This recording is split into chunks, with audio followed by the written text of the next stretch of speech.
18,000 مخلوقات میں سب سے اعلیٰ مخلوق اللہ رب العزت نے انسان کو بنایا، اور یہ واحد مخلوق ہے کہ جس کے لیے اللہ نے قرآن میں 4 قسمیں اٹھائیں، اور اس کے بعد اللہ نے اس بات کا اعلان کیا کہ لَقَدْ خَلَقْنَا الْإِنسَانَ فِي أَحْسَنِ تَقْوِيمٍ، کہ ہم نے اس انسان کو سب سے اعلیٰ سانچے میں پیدا کیا۔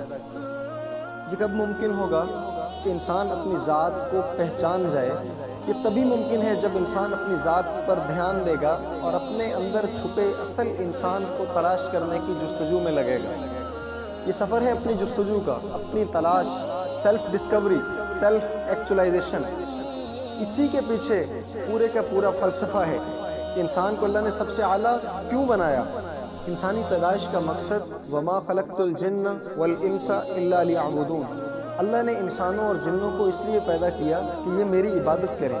اصل عبادت کیا ہے؟ جس انسان کو اللہ نے جس مقصد کے لیے پیدا کیا، اگر اس نے اس مقصد کو پہچان کر اس میں لگ گیا اور زندگی گزارتے ہوئے اس کام کا حق ادا کر دیا، تو یقین کریں یہی ہے اس کی عبادت۔ عبادت صرف نماز، روزہ، حج، زکوٰۃ کا نام نہیں، بلکہ اللہ رب العزت نے آپ کے اندر جو صلاحیت سب سے زیادہ پیک پر رکھی ہے، اس صلاحیت کو استعمال کرتے ہوئے دنیا کو سب سے اعلیٰ کام کر کے دے جائیں، یہی آپ کی عبادت ہے، اور اللہ رب العزت کو یہی مطلوب ہے آپ سے۔